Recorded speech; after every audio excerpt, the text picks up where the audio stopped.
Dan ternyata masalahnya adalah kerusakan kapasitor SMD-nya. Sudah beberapa hari remote TV Sharp Aquos tipe GB326WJSA ini nggak bisa dipakai. Dipukulin ke meja pun tetap saja remote TV-nya nggak mau berfungsi. Pertama, coba kita ganti dengan baterai baru. Saya pakai baterai merek ini. Oke, langsung saja kita eksekusi. Buka baterainya. Pasang baterai yang baru. Lalu coba pencet remote. Dan ternyata tetap tidak mau menyala TV-nya. Lalu kita kasih ketukan 4/4 sebagai pemanis akhir dan tak mau on. Analisa kedua, kita cek dulu kedipan dari LED infrarednya.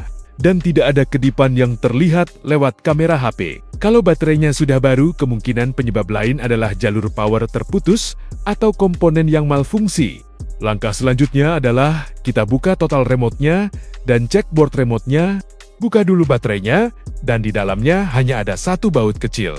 Nah, buka saja bautnya menggunakan obeng kecil. Setelah bautnya terbuka, bagian sampingnya tinggal dicongkel menggunakan pencongkel atau kuku kita.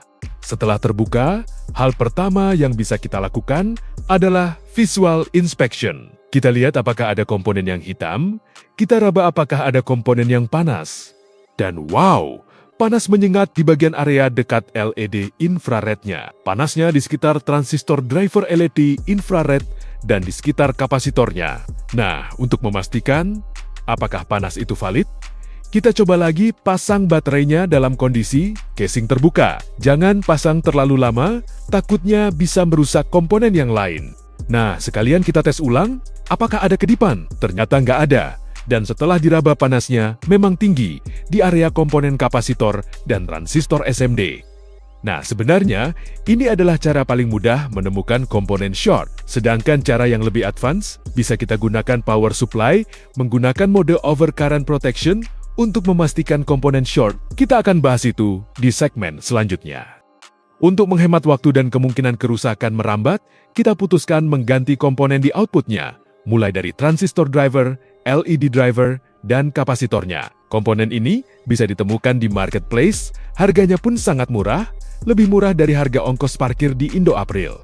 Setelah semua komponen di list tinggal check out, ada beberapa komponen lain yang juga dibeli untuk memperbaiki device elektronik yang lain. Nah, tinggal menunggu 3 hari sampai paketnya datang di bawah abang-abang kurir yang baik hati. Jangan lupa berdoa dulu supaya paket mendarat dengan aman.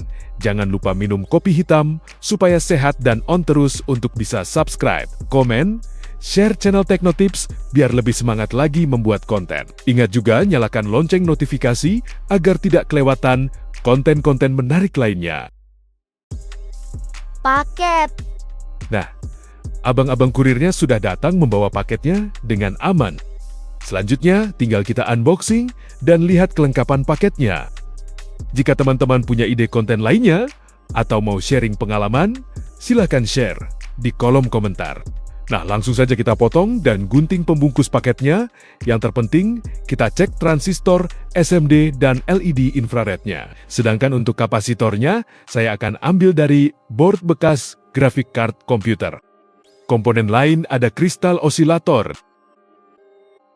klip buaya, modul charger 5 volt 1 ampere, dan kristal osilator untuk proyek perbaikan device lainnya. Nah, langsung saja kita lepas-lepas, tambahkan flux solder, setel rework station ke temperatur 360 derajat Celcius dan blower speed-nya 2, lalu kita panaskan komponen SMD-nya, panaskan secara merata, dan dengan menggunakan pinset secara perlahan, goyang-goyang atau dorong. Lalu cabut komponen tersebut, jangan memaksa melepas komponen dengan pinset, karena yang sering terjadi adalah bisa merusak sirkuit pad-nya. Itu akan menambah kerjaan dan biaya. Selanjutnya, membersihkan sirkuit pad-nya. Kali ini kita gunakan solder yang diset ke 380 derajat Celcius, solder wick, dan flux. Lanjut gas. Kita isi pad sirkuitnya dengan flux secukupnya. Lalu dengan perlahan, gunakan solder panas untuk mengangkat sisa timah pada sirkuit pad. Solder wick berfungsi untuk mengangkat timah panas tersebut.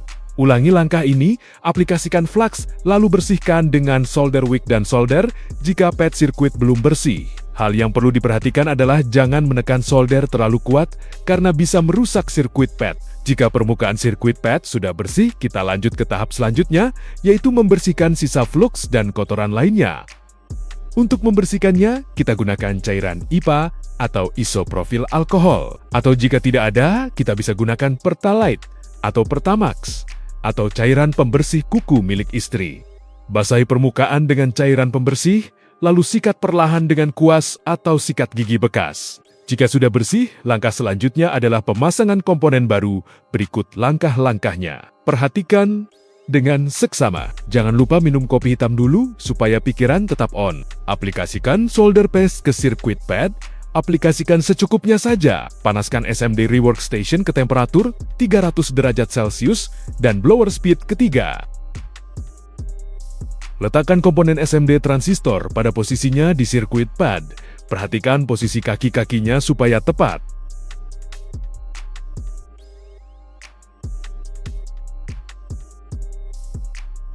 Kemudian aplikasikan blower rework station. Hembuskan secara vertikal di sekitar komponen dengan jarak sekitar 1-2 cm dari permukaan SMD.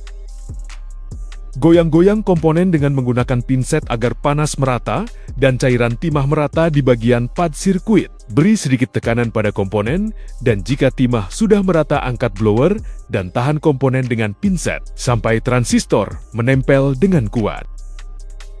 Jika komponen sudah agak dingin, bersihkan kembali dengan cairan pembersih untuk membersihkan sisa-sisa flux dan solder paste. Bisa juga digosok perlahan dengan menggunakan potongan kecil tisu yang dijepit dengan pinset. Sebagai konfirmasi bahwa pekerjaan sudah berhasil atau tidak, maka kita coba dengan menggunakan power supply. Kita setel tegangan di 3-4,2 volt, lalu sambungkan kutub negatif dan positif ke terminal remote-nya. Tes dengan melihat kedipan lampu LED infrarednya.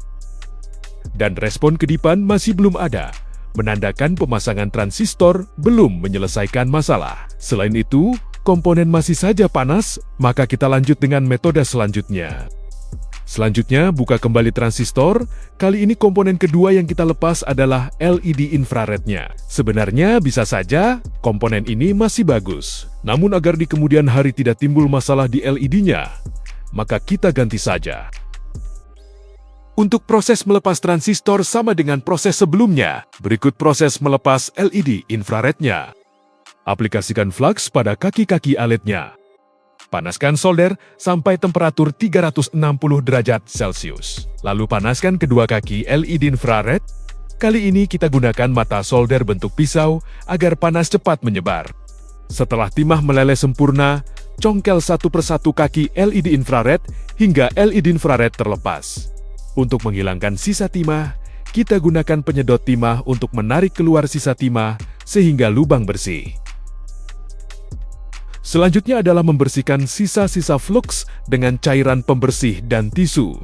Nah, kali ini kita pelajari cara mengetahui sistem masih short atau tidak dengan menggunakan fitur canggih yang ada pada power supply. Fitur tersebut adalah OCP atau Over Current Protection.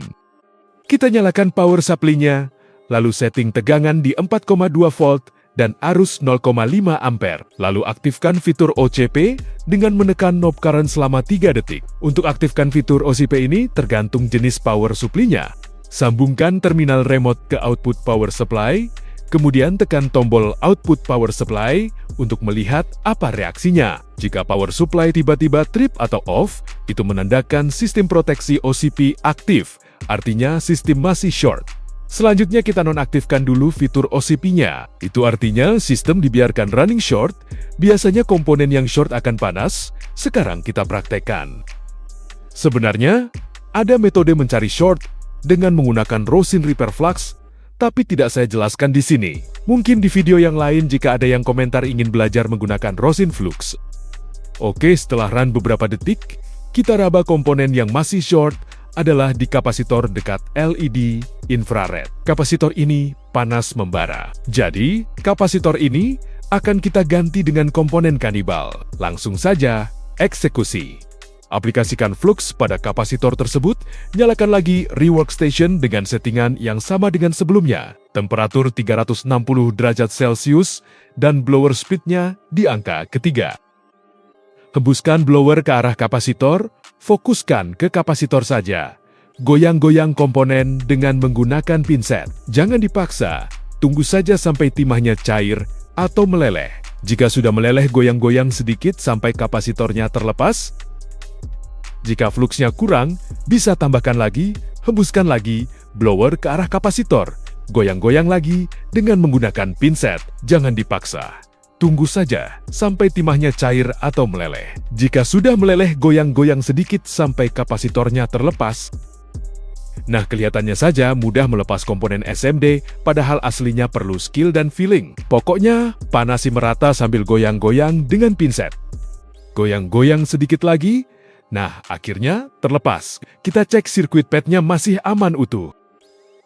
Setelah kapasitor terlepas, kita pastikan sekali lagi, apakah sistem masih short atau tidak. Nyalakan kembali power supply, aktifkan fitur overcurrent protection, sambungkan output kutub positif dan negatif power supply ke jalur baterai power remote.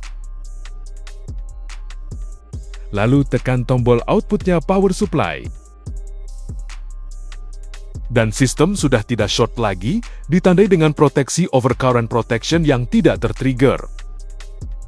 Untuk pengganti kapasitor SMD-nya, kita carikan dari komponen graphic card komputer. Tipsnya adalah, cari komponen kapasitor yang ukurannya sama atau mendekati ukuran komponen yang akan kita ganti. Perhatikan dengan seksama, jangan sampai mengganti kapasitor dengan komponen lain yang bentuknya sama. Cari di board yang ada tulisan C-nya. C itu maksudnya kapasitor. Selanjutnya adalah pemasangan kembali 3 buah komponen yang sebelumnya kita lepas, transistor, kapasitor, dan LED infrared. Oke, lanjut. Tambahkan flux pada sirkuit pad kapasitor, panaskan solder, ambil solder wick, gosok dengan menggunakan solder, lalu bersihkan dengan cairan pembersih. Gosok dengan potongan kecil tisu sampai sirkuit pad bersih. Pastikan sirkuit padnya benar-benar bersih dari kotoran. Oke, kita lanjutkan pasang LED infrarednya. LED mempunyai 2 kaki dengan panjang berbeda. Kaki yang lebih panjang adalah anode atau kutub positif, dan kaki pendek adalah katode atau kutub negatif. Saat pemasangan jangan sampai terbalik, lakukan double check. Potong kedua kaki LED, sesuaikan dengan kebutuhan, atau samakan dengan ukuran panjang kaki LED yang sebelumnya.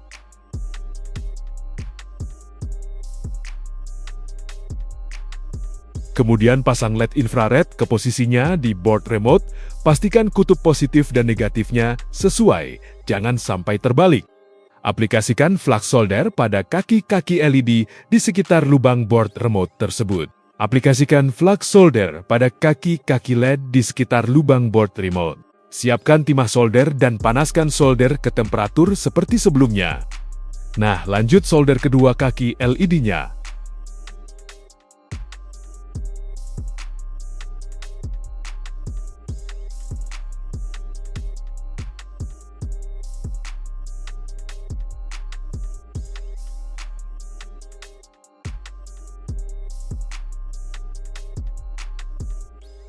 Pastikan sambungan solder sudah kuat dan tidak goyang.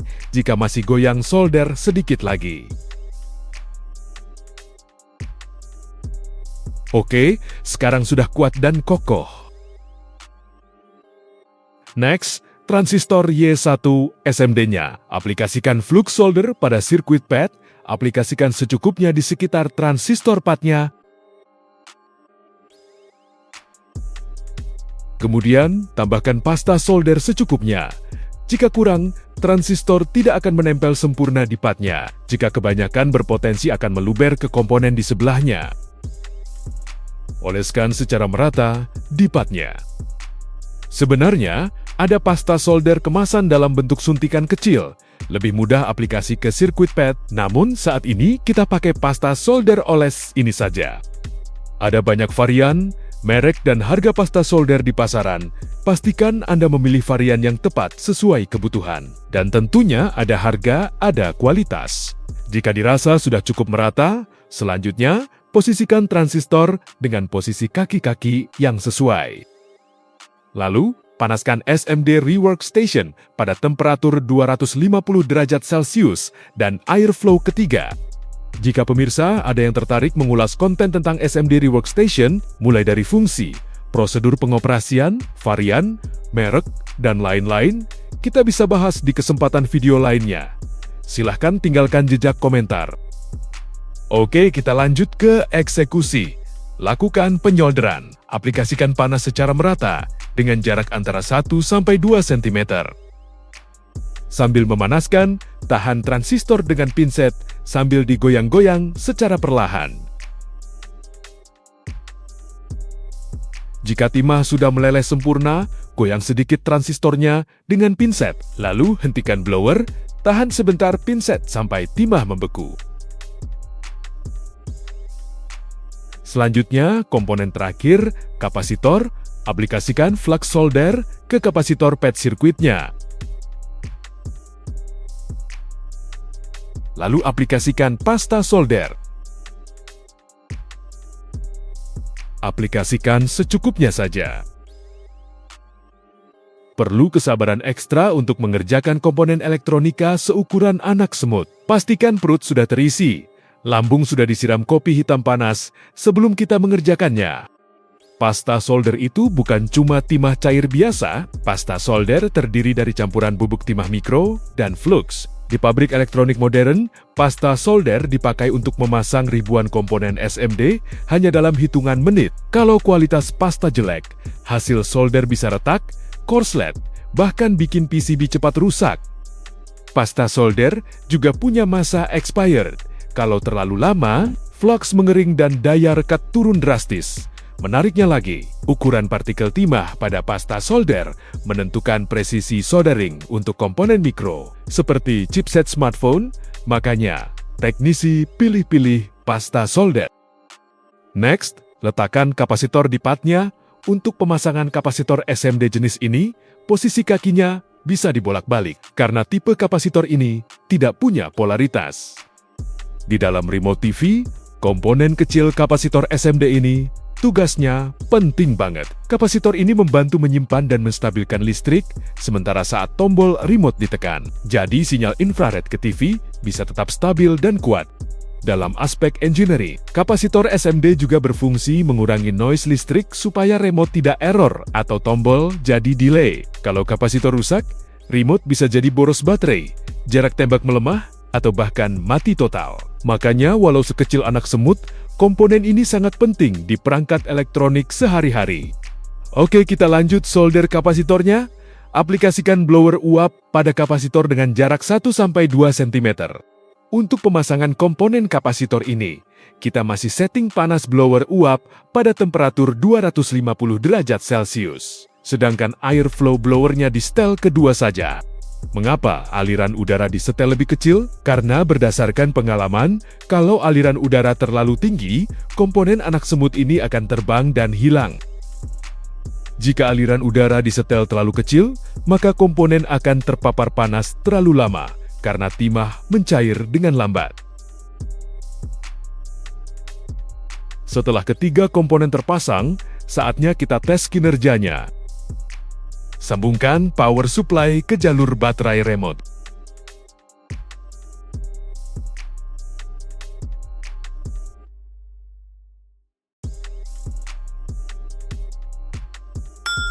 Nyalakan power supply, kembali setting tegangan di 3-4,2 volt.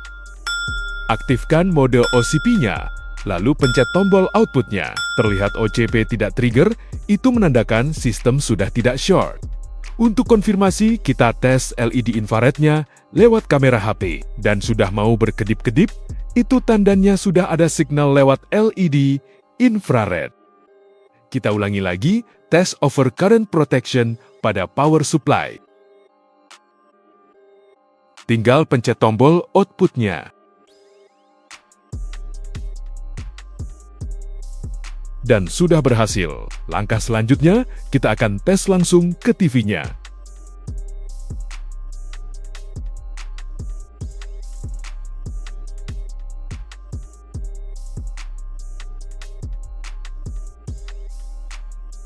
Sukses besar, ternyata penyebab remote TV rusak adalah kapasitor SMD-nya. Terima kasih sudah menonton sampai habis. Ajo subscribe, like, komen, dan share channel Tikno Tips. Karena dukungan Anda, channel ini akan bisa berkembang. Sampai jumpa di video selanjutnya.